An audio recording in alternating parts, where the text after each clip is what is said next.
Hey, so today we're teaching how to use a unit circle. Sorry, my glasses case here, the paper curled a little bit, so it's easier to write down this way. So a unit circle is a circle on a graph that has a radius of 1 unit.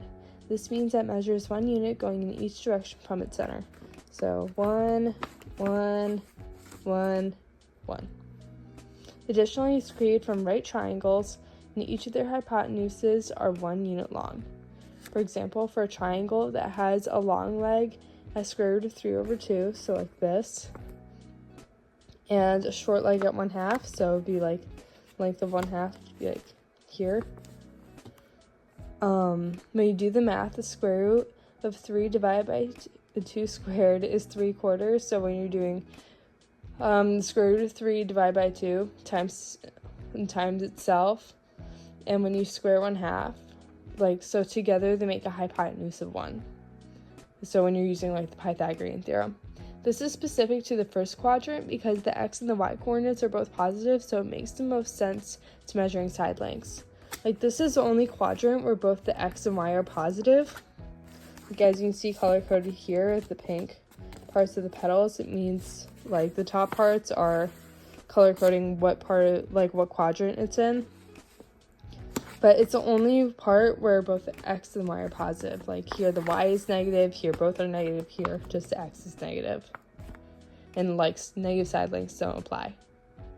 Okay, so a radian is a unit measurement for angles, and it's based on the arc length relative to the radius of the circle. So a full circle equals 2 pi radians. So half a circle would be pi because half of 2 is 1, obviously. So the system also, you don't need degrees to figure out what the radian is. So these special angles from radians are made from dividing the circle into even parts, which would be 12th, 8th, 6th, quarters, and halves. These are represented by pi over 6, which is here, for example, pi over 4, pi over 3, pi over 2, and then pi.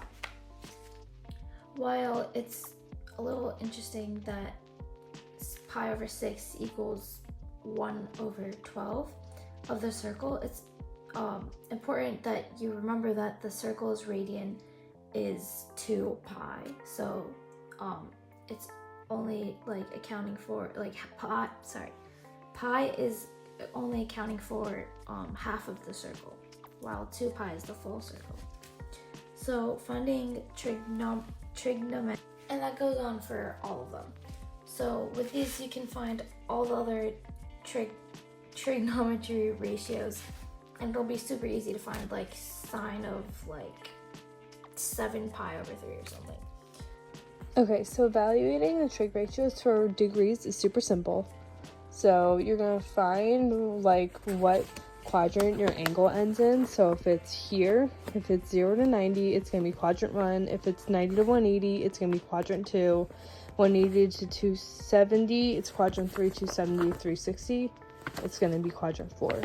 So also, a reference angle is a positive acute angle created from the terminal side of the angle up to the closest y-axis. And for degrees, it can be 30, 45, and 60 degrees. For example, our example is going to be 135 degrees. So it goes here, and it's in the second quadrant, and the reference angle is 45 degrees, meaning it stops 45 degrees away from the closest x-axis. Sorry, it just kept curling. But it's super simple, and we can find the 6 trig functions really quick.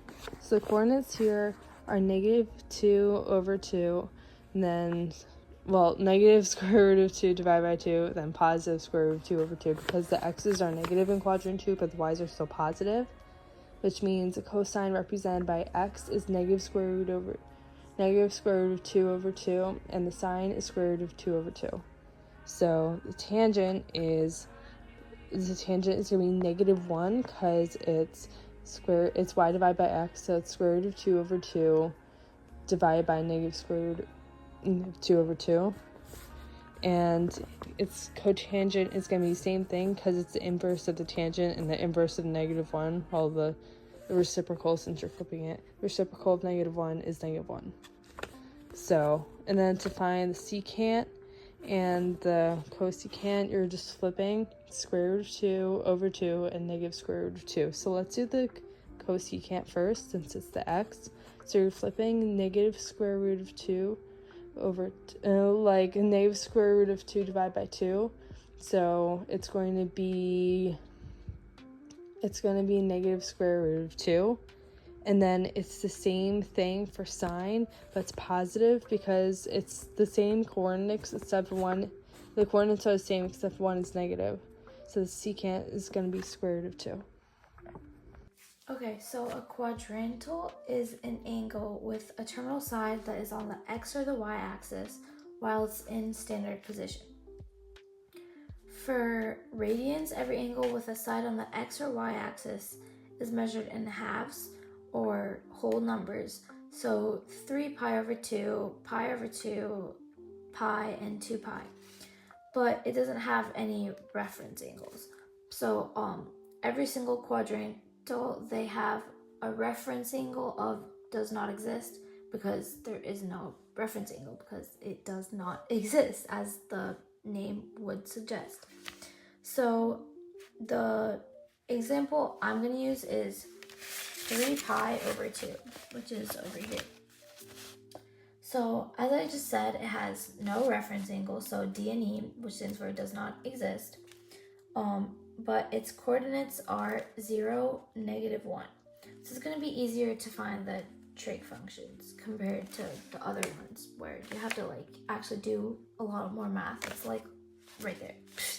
So the cosine in the cosecant is 0, since the reciprocal of 0 is 0. And the sine and secant are both -1 because the reciprocal of -1 is -1. For the tangent, though, you need to divide y by x. So -1 divided by 0 is 0. But the cotangent, you need to divide 0 by -1. So that would be undefined. So yeah, that's all you have to do for quadrantals, and it would be the same thing for all the other ones. And that's radians on the unit circle.